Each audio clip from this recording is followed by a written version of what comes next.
So what were the changes from the sober, nondescript desk environment, from the studio environment where people were coming to do their best work because there was a collegial feel, and the Will Eisner who presided over those environments, who was very bottom line oriented, to the person that traveled the world to festivals, who had exhibits like the one at MoCCA now, who became this self-styled grand old man of the medium. What provoked that change, do you think, within Will's character over the time? It's amazing what acceptance will do. Just a little love can do something. You do this work, you pour your heart and soul into it. You don't get much recognition. During its heyday, he didn't get that much recognition, except from a small coterie of fans. It was a cult thing, but it was not a big commercial success. And he was no Cap, he was no Kniff, he was no, for that matter, he wasn't even Dixie Dugan. I mean, that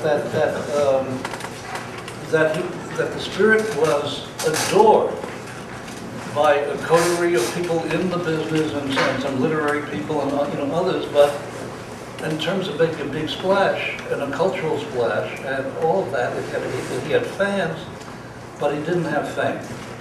And when he started to have fame, whoopee, suddenly had something else. Yeah, I can't begin to explain to you, particularly the members of the audience who are a younger generation than I am, who grew up in seeing things like MoCCA and the Power conventions, how astounding it was to the comic creators of Will's generation that somebody cared and knew who they were. And I've seen more people who know and care about my work in the last week between WonderCon and MoCCA than Will saw in the first 30 years of his creative career. And I'm no fraction of Will's creative talent. But to be invited by a fan who likes your work, who's interested in it, to come speak at his company, and then it's a cool place. You'll come down, we'll do a little author talk, we'll put you on a video camera that'll connect you to a couple of different buildings, we'll buy you lunch. By the way, can you sign this for the head of human resources is a fan of your stories? And I'm at Google doing this one day. And they walk you past the wall of photos of the people who've been there before doing this. And they've all got credentials that are way beyond, and here's when the Prime Minister of this came. That still knocks me out. And I didn't spend the years in anonymity that Will did. You can't begin to imagine what a positive shock it was. I came into my office when I came back from the trip, and there was a note from Jules in response to my sending him my history book.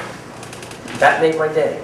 I spent the day sort of holding that up, saying, he liked it.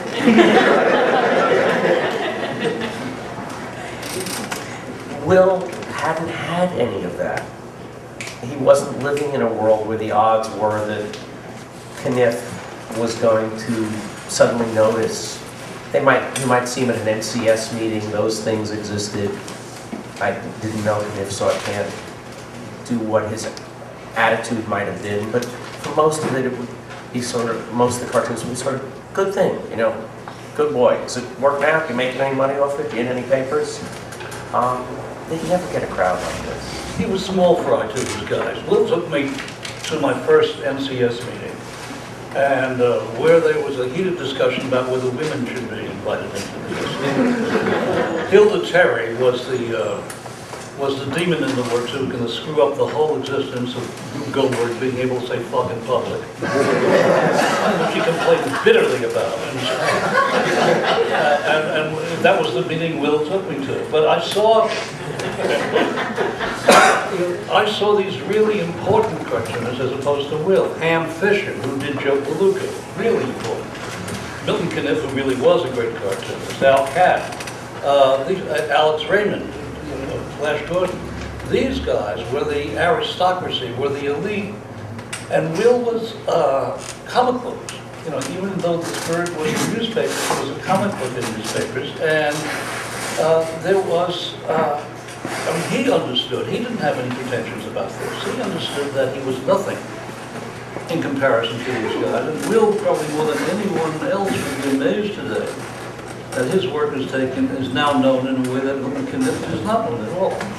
And that Caniff has disappeared, his reputation has diminished, while Will's gets bigger and bigger and bigger. Will would never have expected that. Will was, saw himself as the little guy coming out of a Frank Capra movie. Sorry.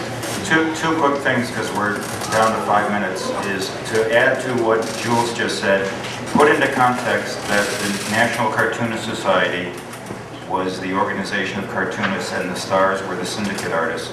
Will was the first guy who was invited in as a comic book artist, and really it's because his insert was in newspapers. He just barely got through, but he was considered a comic book guy.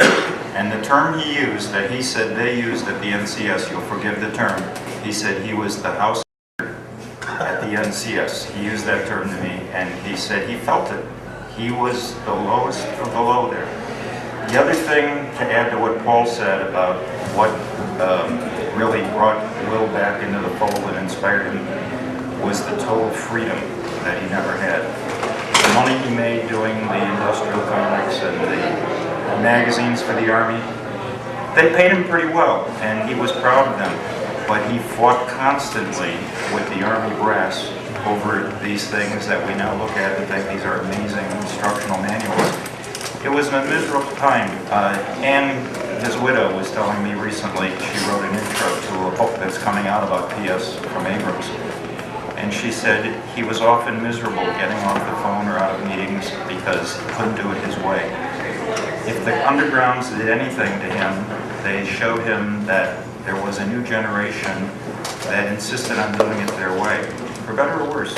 And that was inspirational to him, and that's why I think ultimately he jumped back in.